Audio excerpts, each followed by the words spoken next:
Hello दोस्तों, नमस्कार। मैं अमृतांशु पांडे आपका एनजीआईटी पर स्वागत करता हूं। हम पढ़ रहे हैं रीजनिंग। रीजनिंग में हमने क्या पढ़ लिया? हमने अल्फ़ाबेट,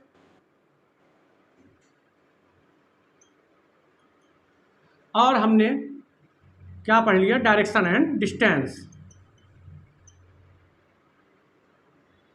हमने ये दो चैप्टर अल्फ़ाबेट यानी अंग्रेजी वर्णमाला और दूरी और दिशा को पढ़ लिया है। आज हम पढ़ेंगे क्या?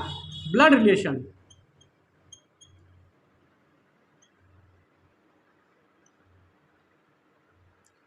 आज हम पढ़ेंगे ब्लड रिलेशन, और अगले लेक्चर में मैं आपको इन तीनों चैप्टर का पूरा क्वेश्चन सॉल्व करवाऊंगा। कम से कम 10-10 क्वेश्चन एक एक चैप्टर से मैं आपको सॉल्व करवाऊंगा, ताकि आपके भी सारे कन्फ्यूजन उस क्वेश्चन से दूर हो जाएं। और ध्यान दीजिए, यूपी पुलिस कांस्टेबल में इन तीनों चैप्टर से आपको लगभग 3-3 सवाल देखने को मिलेंगे। इन तीनों चैप्टर से केवल आपको 9 सवाल यूपी पुलिस कांस्टेबल में देखने को लगभग मिलेंगे। 8 से 10 सवाल के लगभग हो सकता है। 8 सवाल 7 सवाल आ जाए, या फिर मैक्सिमम 10-11 सवाल यहाँ से आपको देखने को मिल सकते हैं। तो ये तीनों टॉपिक आपके लिए बेहद ज़रूरी हैं, बेहद आसान टॉपिक हैं। मैंने आपको कोशिश किया है कि मैं आपको बेहद सरल शब्दों में पढ़ा सकूं, ताकि आपको आसानी से समझ में आ सके। और एक बार अगर आप ये चैप्टर समझ गए तो इसमें क्वेश्चन लगाना आपके लिए बहुत ही आसान होगा, और जब आपसे प्रैक्टिस होने लगेगी तो आप एग्ज़ाम में भी इस क्वेश्चन को क्रैक करके आएंगे। अब यहाँ पर मामला ये है कि एग्ज़ाम में आपको अगर क्वेश्चन क्रैक करना है तो सबसे पहले तो आपके अंदर खुद से कॉन्फिडेंस होना चाहिए। अगर आपने अपना कॉन्फिडेंस लूज किया तो यहाँ 9 में से आप 5 या 6 क्वेश्चन ही बना पाएंगे, बाकी क्वेश्चन आपसे छूट जाएंगे, क्योंकि क्वेश्चन बेहद आसान होते हैं। बस आपके सोचने का तरीका और करने का तरीका ये डिसाइड करता है कि आप दिए हुए क्वेश्चन में से कितना परसेंट कर पाएंगे और कितना परसेंट आपसे छूटेगा। तो आज हम पढ़ेंगे क्या? Blood relation. देखते हैं हम ब्लड रिलेशन में क्या होता है।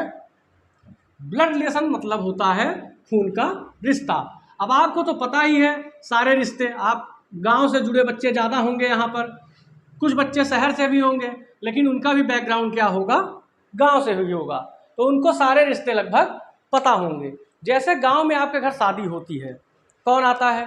बुआ फूफा आते हैं, दीदी जीजा आते हैं, आपके मामा मामी आते हैं, ठीक, आपके भतीजे भतीजी आते हैं, आपके चचेरे भाई ममेरे भाई ये आते हैं। तो इस तरह से बहुत सारे रिश्तेदार क्या होता है, शादियों में आते हैं। तो कौन कौन रिश्तेदार होते हैं आपके? पहले तो आपके माता पिता जो हैं वही होते हैं, आपके माता पिता होते हैं। माता पिता के जो पिता होते हैं, माता पिता के जो पिता या माता होते हैं, किसके? आपके माता पिता के जो पिता या माता होते हैं वो कौन होते हैं?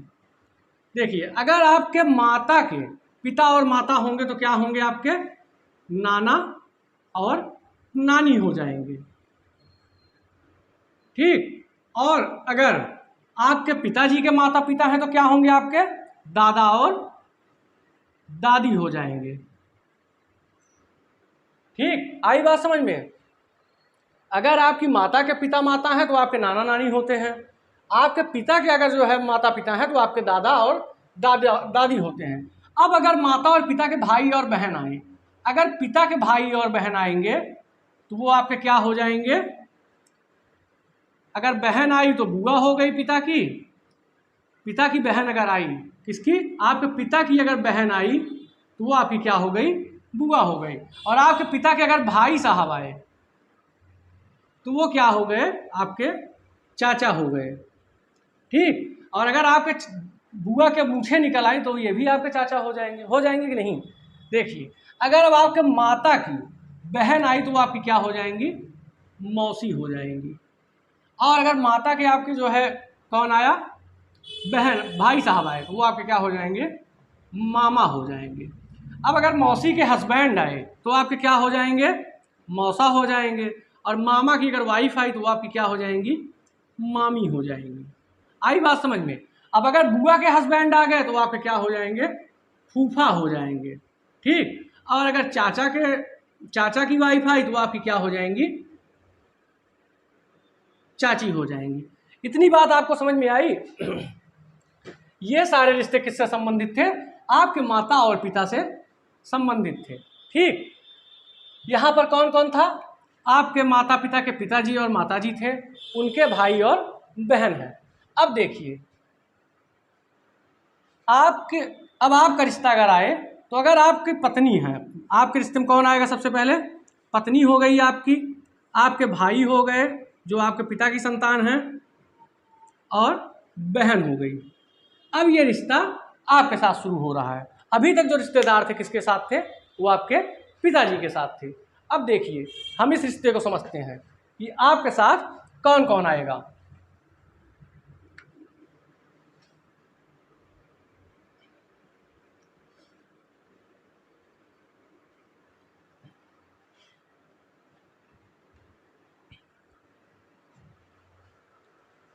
अब हम देखते हैं कि आपकी पीढ़ी में कौन कौन आता है। देखिए यहाँ पर आप हैं, ठीक है। अब आपके कौन कौन हो सकते हैं? आपके हो सकते हैं भाई और बहन, ठीक। आपके कौन हो गए? भाई और बहन। और इधर आपकी क्या हो गई? पत्नी हो गई। अब आपकी पत्नी के जो भाई साहब हैं वो आपके क्या हो गए?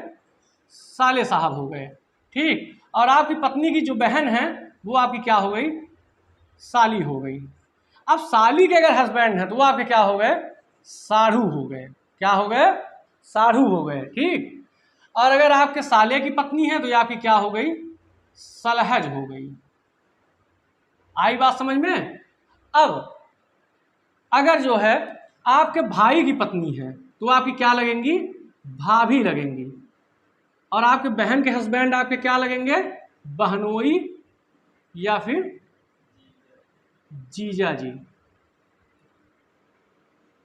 ठीक। यहां तक आपको समझ में आया? अब अगर आपके बहन के बच्चे हैं तो वो आपके क्या लगेंगे? भांजा या भांजी। आई बात समझ में? और आपके अगर भाभी भैया के बच्चे हैं तो वो आपके क्या लगेंगे? भतीजा या भतीजी।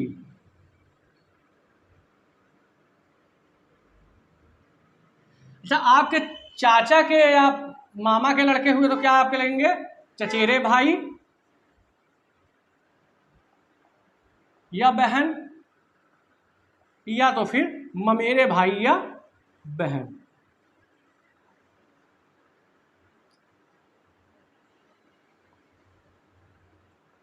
आई बात समझ में? यहां तक रिश्ता आपको समझ में आया? आपके भतीजे भतीजी, भांजा भांजी, और यहाँ आपके साला साली, ठीक। और सलहज और साढ़ू। अब यहाँ से देखिए अगर आपकी पत्नी के भाई का बच्चा है तो वो भी आपकी पत्नी का क्या लगेगा? भांजा या भांजी। आई बात समझ में? तो आपका भी क्या वो लगेगा? भांजा या भांजी।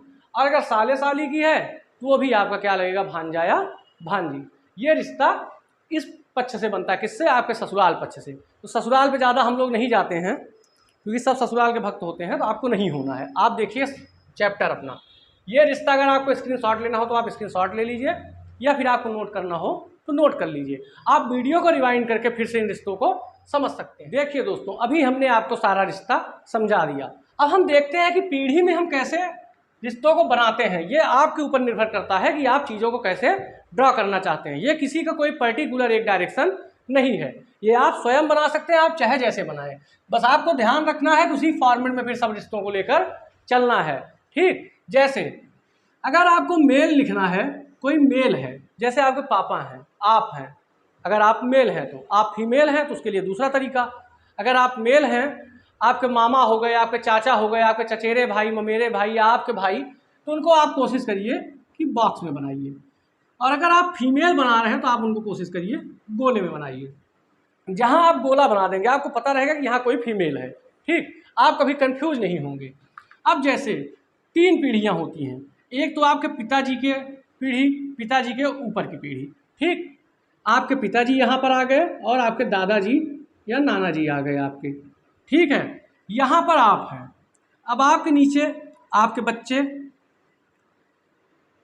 ठीक। और उनके नीचे क्या है?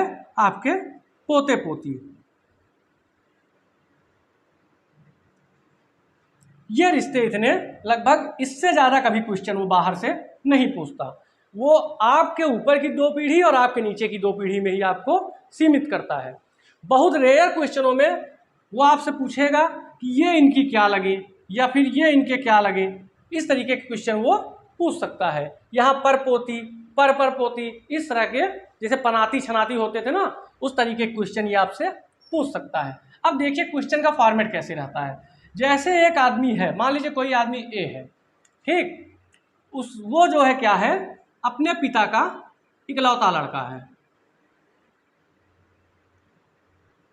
इकलौता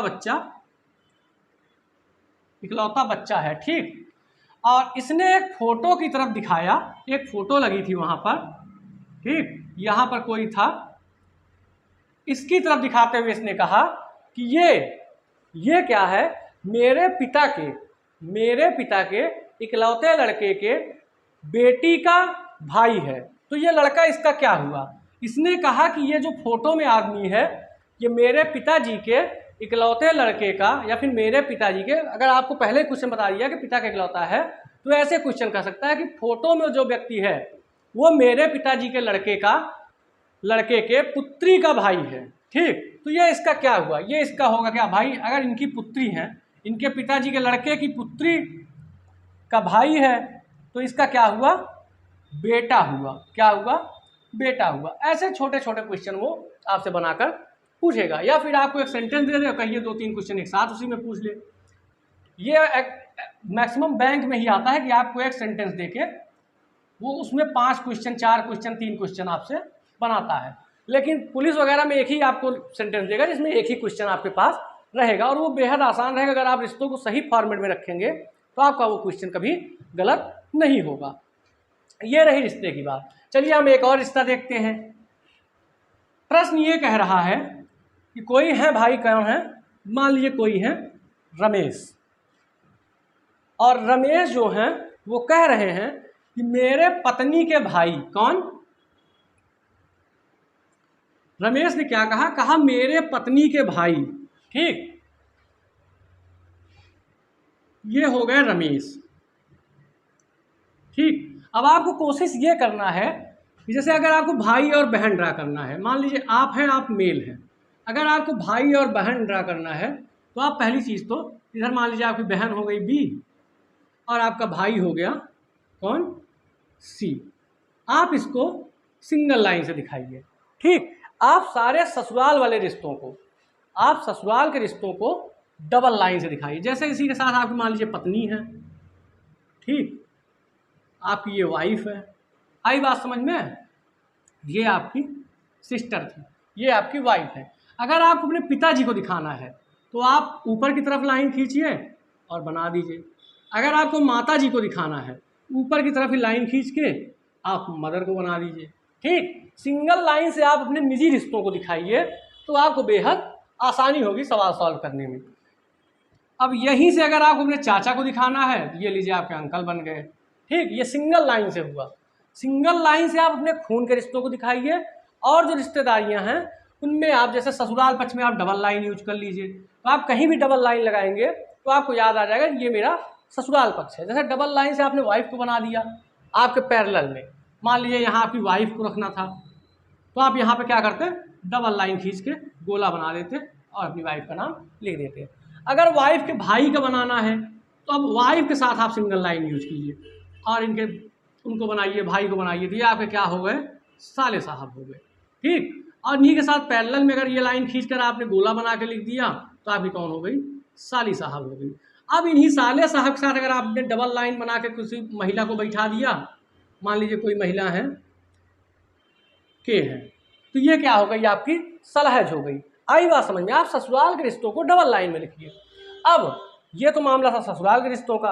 अब अगर आपको लिखना हो अपने बहन बहनोई का रिश्ता तो आप वहाँ किसी और, आप मान लीजिए इस तरह की लाइन यूज कर लीजिए। तो क्या रहेगा, आपको हमेशा ये दिमाग में रहेगा कि ये हमारे जो है दीदी जीजा का रिश्ता है। इन्हीं के साथ आप जो है मान लीजिए आपने यहाँ पे अपनी दीदी को बना दिया, अब इन्हीं के साथ आप डबल लाइन खींच लीजिए और यहाँ पे अपने जीजा जी को बना दीजिए। अब इन लोगों के साथ अगर सिंगल लाइन खींचेंगे नीचे की तरफ, इनके बच्चे बच्ची हो जाएंगे, यानी आपके भांजे भांजी। आई बात समझ में। अब यहाँ अगर आपको अपने अंकल की वाइफ बनाना है तो आप 2 लाइन खींच के यहाँ पे किसी को बैठा दीजिए, ये आपके अंकल थे, यहाँ पे आप बैठा दीजिए, ये आपकी आंटी हो जाएंगी। आई बात समझ में। आप अपने निजी रिश्तों को पारिवारिक जो आपके खून के रिश्ते हैं उनको आप सिंगल लाइन से ड्रॉ कीजिए, और आप अपने ससुराल के रिश्तों को डबल लाइन से, या फिर किसी के ससुराल के रिश्तों को डबल लाइन से शो कीजिए।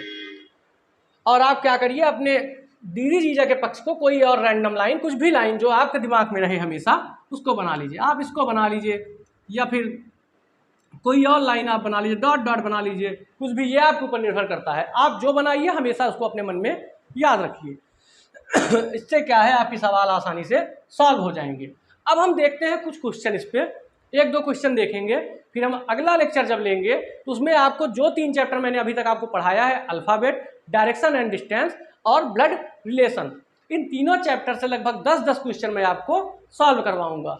हो सकता है वो क्वेश्चन आपके पुलिस के लेवल से थोड़ा ऊपर रहें, लेकिन मेरा ये पक्का वादा है आपसे कि अगर आपने इन क्वेश्चनों को समझ लिया तो आप पुलिस में बेहद आसानी से कांस्टेबल के पेपर में आप क्वेश्चनों को अटेम्प्ट कर लेंगे। ठीक, तो हम देखते हैं कुछ क्वेश्चन इस ब्लड रिलेशन के चैप्टर पर। आइए दोस्तों, अब हम देखते हैं ब्लड रिलेशन के चैप्टर पर 1 या 2 क्वेश्चन।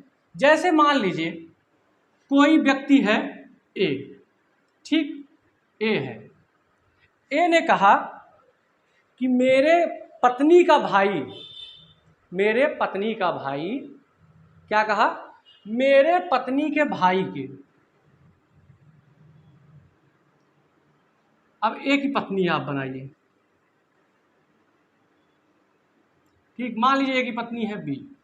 उसने कहा कि मेरे पत्नी के भाई के इकलौते पुत्र, मेरे पत्नी के भाई के इकलौते पुत्र के जो दादा हैं, मेरे पत्नी के भाई के इकलौते पुत्र के दादा की पत्नी की इकलौती बेटी, की पत्नी की इकलौती बेटी। अब इकलौती बेटी की बात अगर हो रही है तो हो सकता है बेटा और हो। इकलौती संतान की जब बात होती है तो फिर बेटा बेटी चाहे जो हो वो उनके एक ही रहेगा। इन्होंने क्या कहा कि मेरे पत्नी के भाई, ठीक, मान लीजिए इनके भाई हैं सी का बेटा, अब यहाँ बेटा, मान लीजिए बेटे हैं इनके डी के दादाजी, तो के दादाजी कौन हो जाएंगे, इनके और इनके दोनों के जो है क्या होंगे, वो पिताजी होंगे। मान लीजिए ये हैं ई की पत्नी, मान लीजिए इनकी पत्नी है कौन, यफ, की इकलौती बेटी। अब इनकी इकलौती बेटी कौन हो गई भाई, यही तो हुई इनकी इकलौती बेटी, कौन, आपकी पत्नी, उनकी क्या होंगी, इकलौती बेटी होंगी। के पुत्री मान लीजिए कौन है, ये जेड है। के पति मेरे रिश्ते में क्या लगेंगे, अब इनके पति मान लीजिए कोई वाई हैं, वो ए के रिश्ते में क्या लगेंगे। ए ने कहा कि मेरी पत्नी के भाई के इकलौते पुत्र के दादाजी की पत्नी की इकलौती बेटी की पुत्री का पति मेरा क्या लगेगा। अब देखिए पूरा रिश्ता हमने ड्रॉ कर दिया और यही पूछ रहे कि वाई से ए का क्या संबंध है, तो वाई ए का क्या है भैया, दामाद है। कौन है, दामाद है, ठीक, क्योंकि उसकी पुत्री का पति जो होगा वो क्या होगा, दामाद होगा। आई बात समझ में, आपने समझा। इस तरीके के क्वेश्चन आपसे पेपर में पूछे जाते हैं। अब ये तो मैंने तब भी बहुत लंबा बना दिया, हो सकता है वो इतने में ही आपको समेट देता, इतने में ही आपको समेट कर वो क्वेश्चन को आपसे सॉल्व करवाता, क्योंकि उसे समय भी बचाना होता है और दिए हुए टाइम में वो आपसे क्वेश्चन करने की भी अपेक्षा करता है। तो वो क्वेश्चन का लेवल वही रखेगा जो कि 12th पास बच्चा आसानी से कर सके।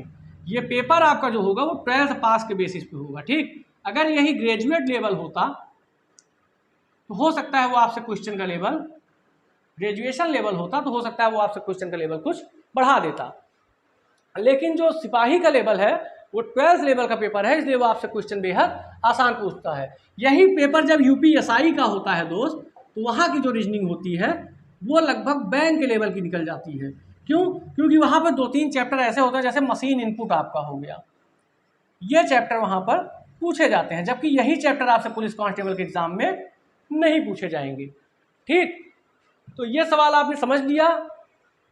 इतने पे ही मैं आपके ब्लड रिलेशन को समाप्त करता हूं। अगले लेक्चर में जब हम प्रश्नों को सॉल्व करेंगे तो हम कम से कम ब्लड रिलेशन के 9 से 10 क्वेश्चन सॉल्व करेंगे, जिससे आपको बेहद आसानी से ब्लड रिलेशन का चैप्टर भी समझ में आ जाए।